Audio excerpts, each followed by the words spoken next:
بسم اللہ الرحمن الرحیم۔ السلام علیکہ یا صاحب العصر والزمان۔ اس طرح مجھے قیامت میں بارگاہ خدا میں رستگاری کی امید ہے۔ دشمن پر حملہ کیا اور بہت سے دشمنوں کو قتل کیا۔ آخر کار ایک تیر آپ کے گلے میں لگا اور آپ زمین پر گر پڑے۔ آپ کی زبان پر آخری فقرے یہ تھے: اے بابا مسلم، میری کمر ٹوٹ گئی۔ امام حسین علیہ السلام آپ کے سرہانے آئے، دیکھا کہ سارا جسم خون میں لت پت ہے۔ فرمایا انا للہ و انا الیہ راجعون۔ خدایا آل عقیل کے قاتلوں کو قتل کر۔ مقتل ابی مخنف، صفحہ 116۔ دوسری روایت میں ہے کہ جناب عبداللہ بن مسلم نے علی اکبر شہدائے بنی ہاشم کے اولین فرد کے بعد میدان میں آ کر یہ رجز پڑھا: الیوم القا مسلما وہو ابی وغصبت بادر علی دین النبی۔ آج میں اپنے بابا مسلم سے ملاقات کروں گا، خاندان کے ان افراد سے ملاقات کروں گا جو دین محمد صلی اللہ علیہ وآلہ وسلم پر تھے۔ آپ نے 3 بار دشمنوں پر حملہ کیا اور بہت سے اشقیاء کو قتل کیا۔ اتنے میں یزید بن رقاد نے ایک تیر جناب عبداللہ کو مارا۔ پیشانی کی طرف جاتے ہوئے اس تیر کو عبداللہ نے ہاتھ سے روکا۔ وہ تیر ہاتھ کو چھیدتا ہوا پیشانی میں لگا۔ اس طرح آپ کا ہاتھ پیشانی سے چپک گیا۔ آپ اسے نکال نہ سکے، فریاد کی: خدایا میرے دشمنوں کو قتل کر جس طرح انہوں نے مجھے قتل کیا۔ اس درمیان ایک دوسرے ظالم نے آ کر سینے پر نیزہ لگایا اور آپ کو قتل کر دیا۔ اس کے بعد یزید بن رقاد آپ کے سرہانے آیا اور اپنا تیر پیشانی سے نکالنے لگا، لیکن نوکے تیر پیشانی سے نہ نکل سکا۔ مقتل المکرم، صفحہ 317، ترجمہ ارشاد المفید، جلد 2، صفحہ 8۔ ہانی بن عروہ کی شہادت۔ ہانی بن عروہ معزز شیعہ اور قبیلہ مزہج سے تھے اور روایت میں ہے کہ آپ نے زمانہ رسول صلی اللہ علیہ وآلہ وسلم دیکھا تھا اور صحابی رسول تھے۔ شہادت کے وقت آپ کی عمر 99 سال تھی۔ ہانی کی شخصیت کوفے میں عظیم تھی اور مسعودی کی روایت کے مطابق معاشرے میں ان کا اثر اس قدر تھا کہ 4000 سوار زرہ پوش ان کے ہم رکاب ہوتے تھے اور 8000 پیادے ان کے زیر فرمان تھے۔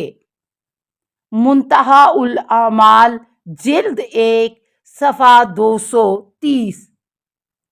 ہانی نے حضرت مسلم کی جہاں تک توانائی تھی حمایت کی۔ وہ آپ کے میزبان تھے اور لوگ ابن زیاد کو ہانی بن عروہ کے خلاف بھڑکاتے تھے۔ آپ کو گرفتار کر لیا گیا۔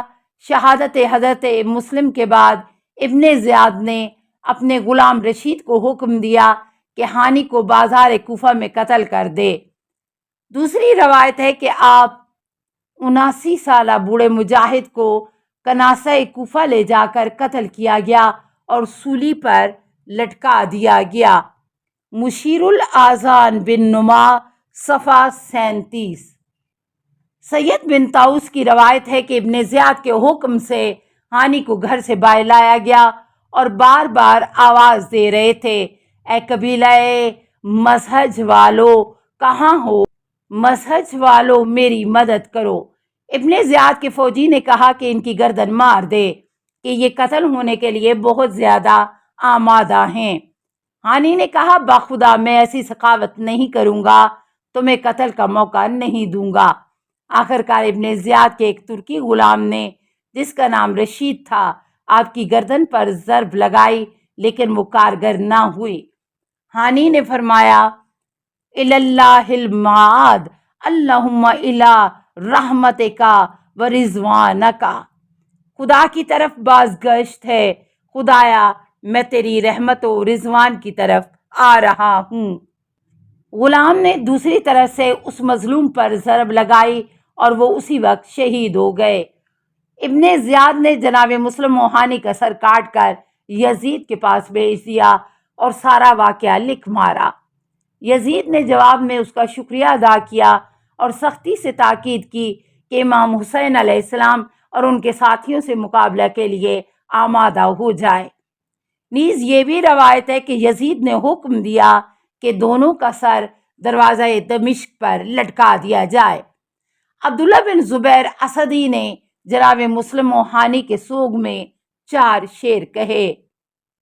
فَإِن كُنْتَ لَا تَدْرِينَ مَا الْمَوْتُ، اگر تم نہیں جانتے کہ موت کیا ہے تو حضرت مسلم موہانی کے جسد کو بازار میں دیکھو، ایسے بہادروں کو جنہیں تلوار نے توڑ کر رکھ دیا۔ اور دوسرا جسے بام خانہ سے زمین پر پھینک دیا گیا، امیر کے حکم سے دونوں کو گرفتار کیا گیا اور ان کا تذکرہ ہر بزم میں ہوتا ہے۔ ان کے بے سر جسموں کو دیکھو کہ موت نے رنگ درگوں کر دیا ہے اور ان کے خون کا رنگ تمام راستوں میں بکھرا ہوا ہے۔ ارشاد شیخ مفید جلد 2 صفحہ 65، اعلام الورا صفحہ 227، لہوف صفحہ 59، معالی السبطین جلد 1 صفحہ 242۔ کمینے اور اوباش لوگوں نے حضرت مسلم موہانی کے بے سر جسدوں کے پاؤں میں رسیاں باندھ کر اور بازار میں گھمانے لگے۔ جب قبیلہ مزہج کے لوگوں کو معلوم ہوا تو اپنے گھوڑوں پر سوار ہوئے اور ان کمینوں سے جنگ کر کے دونوں بزرگوں کی لاشیں چھین لیں اور غسل دے کر دفن کیا۔ معالی السبطین جلد 1 صفحہ 244۔ ایک عرب شاعر حضرت مسلم علیہ السلام کا مرثیہ کہتا ہے: رموکا من الکسر اذا اوسکوکا، تجھے رسیوں سے جکڑ کر بام کسر سے زمین پر پھینک دیا گیا۔ کیا تیرے بدن کا کوئی حصہ صحیح و سالم تھا؟ تیرے جنازے کو رسیوں میں باندھ کر بازاروں میں پھرایا گیا۔ کیا تو ایک رات پہلے شہر کا امیر اور رہبر نہیں تھا؟ تو گزر گیا اور رونے والے تجھ پر رو رہے ہیں۔ کیا شہر کوفہ میں کوئی ایسا نہ تھا جو تجھ پر روتا؟ اگرچہ تو جلد موت کے راستے پہ چلا گیا، لیکن سرزمین زرود پر جب خبر شہادت پہنچی تو وہاں رات بھر رونے کی آوازیں بلند تھیں۔ مقاتل میں ہے کہ وَأَمْرَ ابن زیاد بصاحب المسلم، ابن زیاد نے حکم دیا کہ حضرت مسلم موہانی کے پیروں میں رسیاں باندھی جائیں اور بازاروں میں پھرایا جائے، پھر بے سر جنازوں کو کناسہ میں الٹا لٹکایا جائے اور ان دونوں بزرگوں کے سروں کو یزید کے پاس بھیج دیا جائے۔ یزید نے انہیں دروازہ دمشق پر لٹکا دیا۔ مقتل الحسین المکرم صفحہ 187۔ پسران مسلم کے مصائب۔ حضرت مسلم کے 2 فرزند جن کے نام ابراہیم اور محمد تھے، یہ دونوں 10 سال سے کم عمر کے تھے۔ محمد ابراہیم سے بڑے تھے۔ ان کی شہادت کے بارے میں ایک روایت یوں ہے: ابراہیم اور محمد حضرت مسلم علیہ السلام کے ساتھ کوفے میں تھے اور پوشیدہ طریقے سے زندگی بسر کر رہے تھے۔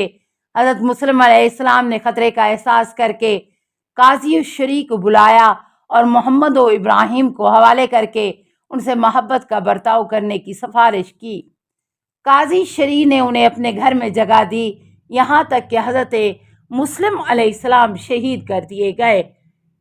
ابن زیاد نے منادیوں کو حکم دیا کہ کوفے میں اعلان کر دیں جو شخص بھی فرزندان مسلم کے حالات سے باخبر ہے، اگر وہ ہمیں خبر نہ دے تو اس کا خون مباح ہے۔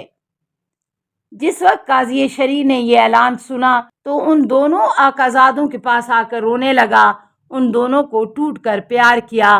ان دونوں نے پوچھا آپ کیوں رو رہے ہیں؟ قاضی شریع نے کہا کہ آپ کے پدر بزرگوار شہید کر دیے گئے۔ دونوں نے یہ سن کر سخت گریہ کیا۔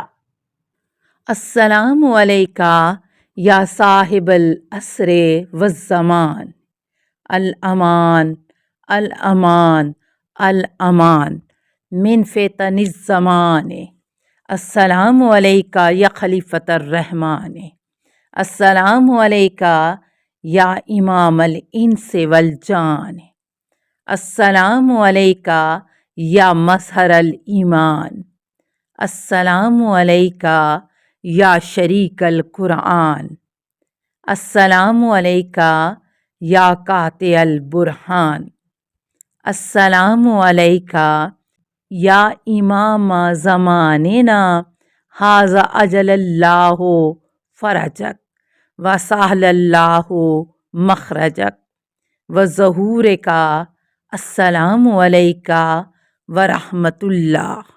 اللہم صلی علی محمد و آل محمد۔